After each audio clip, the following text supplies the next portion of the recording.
안녕하세요. 이병호 목사입니다. 오늘 또 주님의 말씀 안에서 주님의 은혜가 풍성한 하루가 되시기를 주의 이름으로 축원합니다.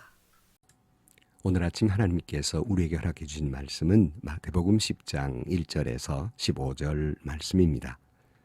예수께서 12제자를 부르셔서 더러운 귀신을 제어하는 권능을 주시고 그들이 더러운 귀신을 쫓아내고 온갖 질병과 온갖 허약함을 고치게 하셨다. 12사도의 이름은 이러하다.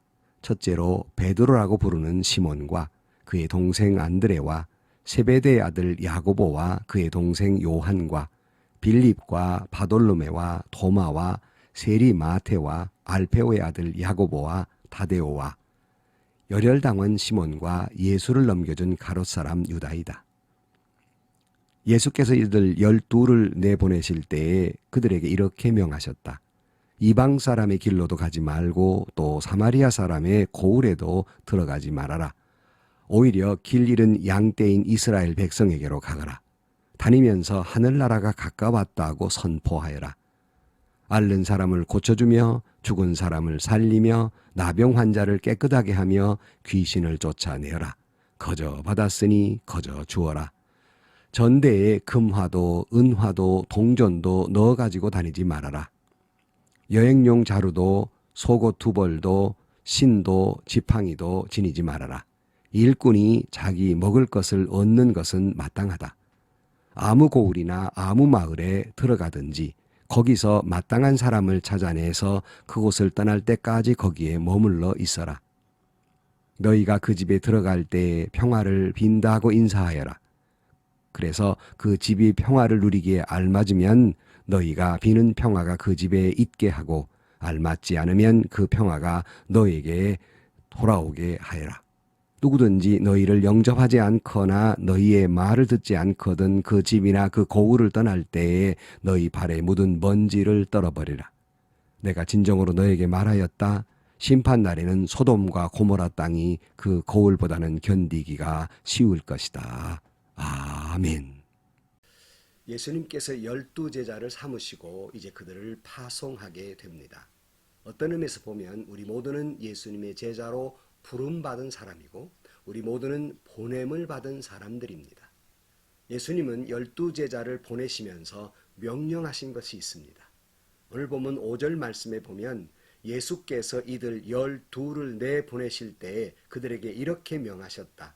이방 사람의 길로도 가지 말고 또 사마리아 사람의 고을에도 들어가지 말아라. 오히려 길 잃은 양떼인 이스라엘 백성에게로 가거라. 다니면서 하늘나라가 가까웠다 하고 선포하여라. 앓는 사람을 고쳐주며 죽은 사람을 살리며 나병 환자를 깨끗하게 하며 귀신을 쫓아내어라. 거저 받았으니 거저 주어라. 여러분, 제자로서의 그들에게 명령한 게 뭡니까? 무엇보다 먼저 하나님의 나라, 천국이 가까웠다고 하는 천국 복음을 전하라고 하는 것입니다. 우리는 그래서 선교의 사명, 전도의 사명이 있는 겁니다. 나아가서 이들에게 명령한 것은 앓는 자를 고쳐주고 죽은 자를 살리고 나병 환자도 깨끗하게 주어야 하고 귀신도 쫓아내야 하는 치유의 사명이 있습니다. 그리고 거저 받았으니 거저 주어야 할 사명이 있는 겁니다. 먼저 우리가 선교의 사명, 참 복음을 전한다는 것도 보통 용기가 아니고는 참 어려운 일이 아니겠습니까? 저는 선교사님들 현지에 찾아가 만날 때마다 늘 부끄러움을 감출 수가 없어요. 왜냐하면 선교제에 가보면 너무나도 열악한 상황 속에서 그래도 복음을 전하라고 애쓰는데 우리 같은 사람 그 며칠도 견디기 힘든 일인데 고국에서 편안한 목회를 하고 있으니 참 내가 부끄럽다. 그런 생각을 가지면서 늘 우리 성도님들에게 그렇게 말씀을 드렸어요. 선교사님들 선교사로 파송한 다음에 빨리 어떤 성과가 있느니 없느니 크게 몰아치지 말고 선교사님들이 타향에서 복음을 전한다고 하는 그 자체가 몇 명 전도하냐보다는 거기서 산다는 자체가 순교이다. 그러므로 많이 기도해 드려야 한다는 말을 종종 합니다. 여러분, 내 나라 말로 내 나라 사람들에게 복음을 전하기도 어려운데 타국에 가서 타국의 말로 복음을 전한다는 게 얼마나 어려운 일이겠습니까?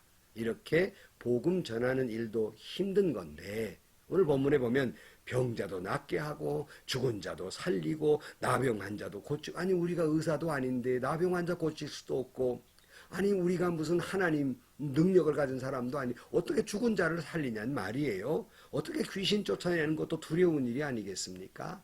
그러나 우리에게 이와 같은 치유의 사명을 맡겨주었으며 거저 받았다고 거저 주기가 어디 쉽습니까? 참 어려운 일이죠. 이 모든 일들이 참 어려운 일이지만 여러분, 이것을 잘 할 수 있느냐 없느냐도 참 어려운 문제이지만요, 그것보다 먼저 생각할 것은 우리에게는 이와 같이 사명이 있다는 것이에요. 하나님이 나에게 맡겨준 할 일이 있다는 겁니다. 그것은 똑같질 않아요. 큰 덩치로는 비슷하지만 각양각색의 여러분 모두가 각각 다른 거예요. 그러나 이 사명을 내가 깨닫고 내가 그 말씀대로 살려고 몸부림치는 겁니다. 내가 정말 주님의 제자로서의 삶을 살려고 주님이 명령하신 것을 그저 어떻게라도 실천해 보려고 애쓰는 것, 이것이 신앙인입니다. 이것이 사명에 사는 사람들입니다. 그런 말이 있잖아요. 사명자는 죽지도 않는다. 이 말은 영원히 산다는 말이 아니라 사명자는 죽을 때 그 사명이 끝난다, 그런 의미를 가지고 있는 겁니다. 여러분은 지금 사명에 살고 계십니까? 여러분은 어떤 사명을 감당하고 있습니까?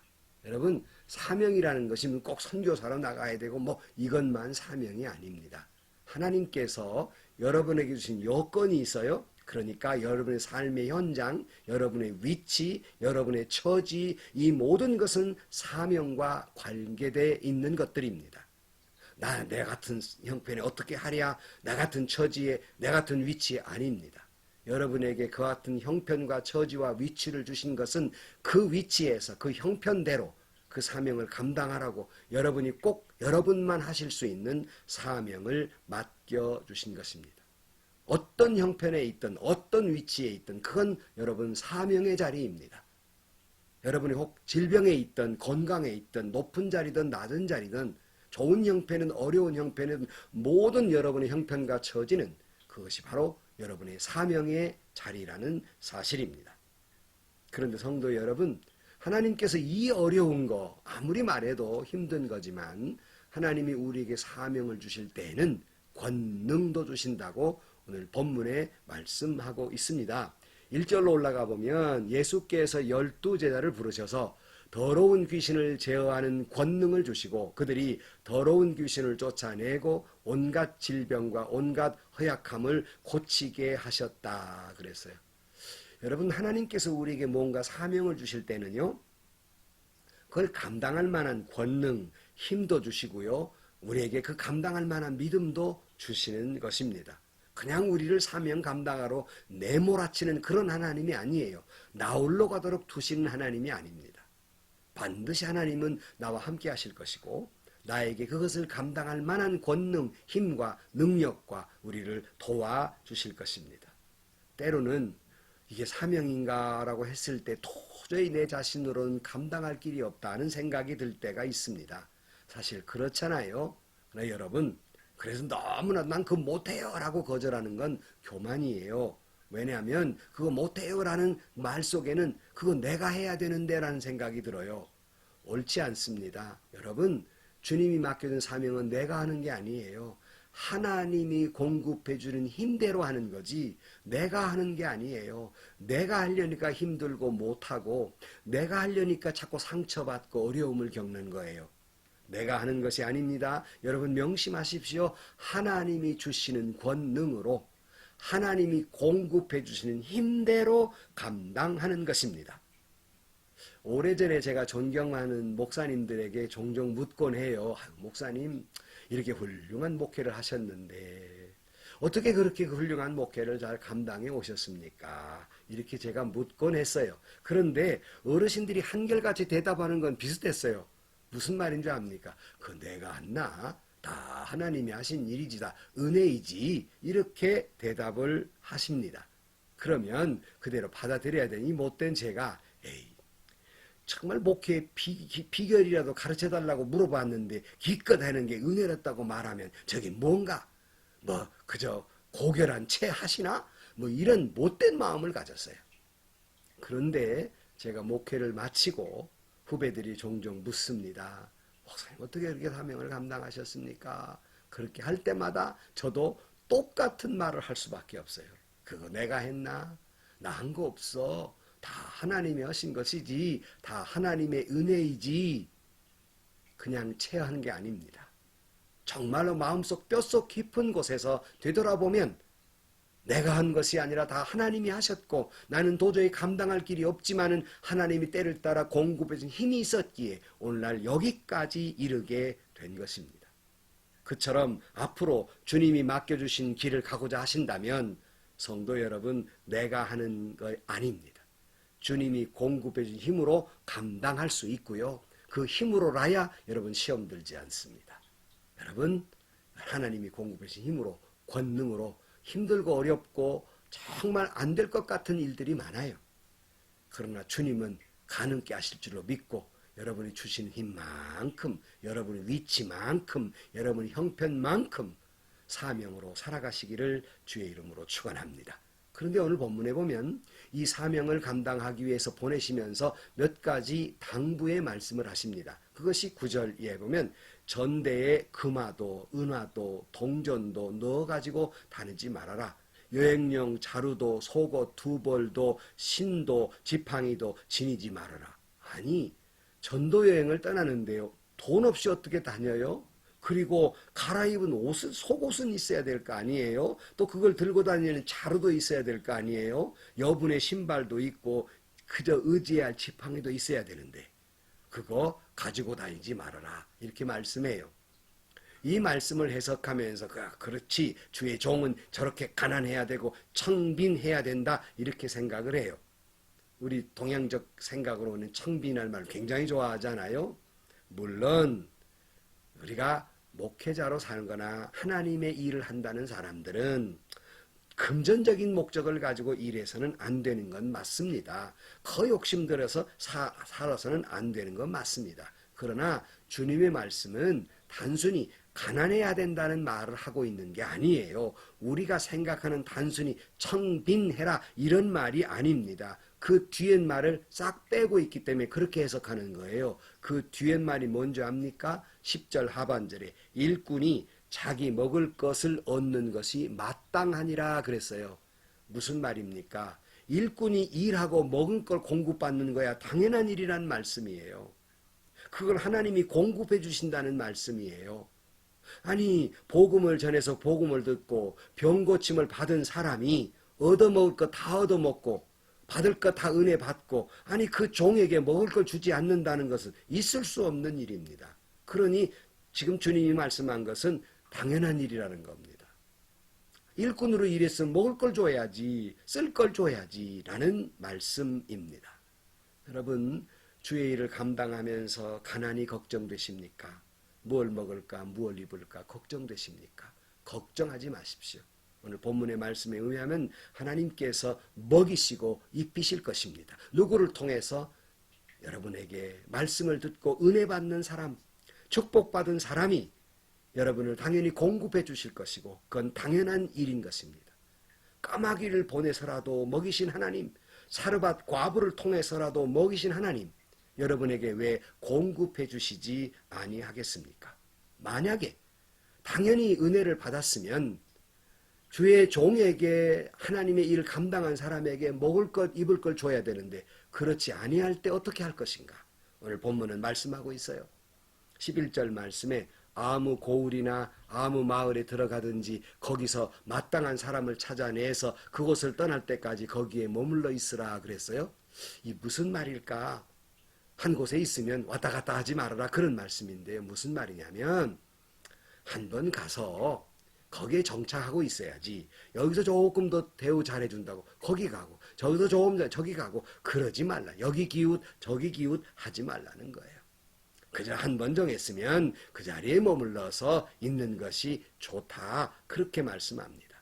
그런데도 만약 그 사람이 그 집이 은혜 받은 사람이 병 고침 받은 사람이, 복음을 들은 사람이 은혜 받고서도 너희 말 듣지 아니하고 영접도 하지 아니하고 대우도 하지 않다면 어떻게 하라고 말씀하고 있습니까? 오늘 본문 12절 말씀에 너희가 그 집에 들어갈 때 평화를 빈다고 인사하여라. 그래서 그 집이 평화를 누기게 알맞으면 너희가 비는 평화가 그 집에 있게 하고, 알맞지 않으면 그 평화가 너희에게 되돌아오게 하여라. 누구든지 너희를 영접하지 않거나 너희의 말을 듣지 않거든 그 집이나 고을을 떠날 때 너희 발에 묻은 먼지를 떨어버려라 그랬어요. 무슨 말입니까? 주의 종의 사명은, 복음을 전하는 자의 사명은 평안을 빌어주는 축복의 사명만이 있어요. 어떤 목회자는 저주한, 목회자들은, 하나님의 일하는 사람들은 저주할 권한 없습니다. 축복해야 할 의무만 있으니 상대가 나한테 어떻게 됐든지 간에 우리는 축복만 빌어줘야 됩니다. 샬롬 해야 됩니다. 그런데 그 사람이 그 축복 받을 만한 자격이 없다면 그거 다 너에게로 돌아갈 것이라는 말씀입니다. 아니 그래도 축복을 빌어주었는데도 영접해 주지도 않고 또 말도 듣지 않거든 그 신발에서 묻은 먼지를 털어버려라 하는 것은, 그렇다고 따지거나 욕하거나 그러지 말고 신발에 먼지 털털 털듯이 툭 털고 나가버리라는 거예요. 가버리라는 겁니다. 평안 빌었으면 그 다음은 하나님이 알아서 하실 거니까 너는 그냥 아무 소리 말고 툭툭 털고 아무 일이 없다는 듯이 가라는 겁니다. 15절 말씀에 그러면 하나님이 어떻게 하시겠다는 말이에요? 그런 자는 하나님이 심판하시겠다는 거예요. 내가 진정으로 너에게 말한다. 심판날에는 소돔과 고모라 땅이 그 고을보다는 견디기가 쉬울 것이다 그랬어요. 하나님이 심판하신다는 것이지요. 여러분 사명에 사시되, 여러분 너무나도 물질 때문에 힘겨울 때가 있을 거예요. 마음 아플 때가 있을 겁니다. 하나님께서 먹이시고 입히실 것이고, 여러분 너무 그것 때문에 그저 너무 기죽어 살지 마세요. 여러분이 그 복음을 전하고 그 몫을 받는 것은 당연한 일이라고 말씀하고 있습니다. 그런데도 여러분에게 영접하지도 않고 여러분의 말도 듣지 않는 사람이 있습니까? 하나님이 소돔과 고모라처럼 심판하실 것이니 그 모든 것 주님께 맡기고 여러분이 해야 될 일, 그것은 평안을 빌어주는 일, 그를 위해 기도해 주는 일, 그를 위해 축복해 주는 일입니다. 바로 그것이 여러분이 복받고 그들이 복받는 길이 올시다. 오늘 또 하나님이 나에게 공급해 주는 힘으로 내 형편과 처지에서 여러분 사명을 감당하고 우리의 사명, 복음을 전하고 평안과 축복을 전해주는 그 사명을 감당하는 저와 여러분들이 되시기를 주의 이름으로 간절히 축원합니다. 기도하시겠습니다. 하나님, 나 같은 게 무슨 사명이 있으랴 생각할 때에도 주님은 이미 우리의 형편과 처지 속에서 나만이 할 수 있는 사명, 나에게 해야 할 일을 주신 줄로 믿습니다.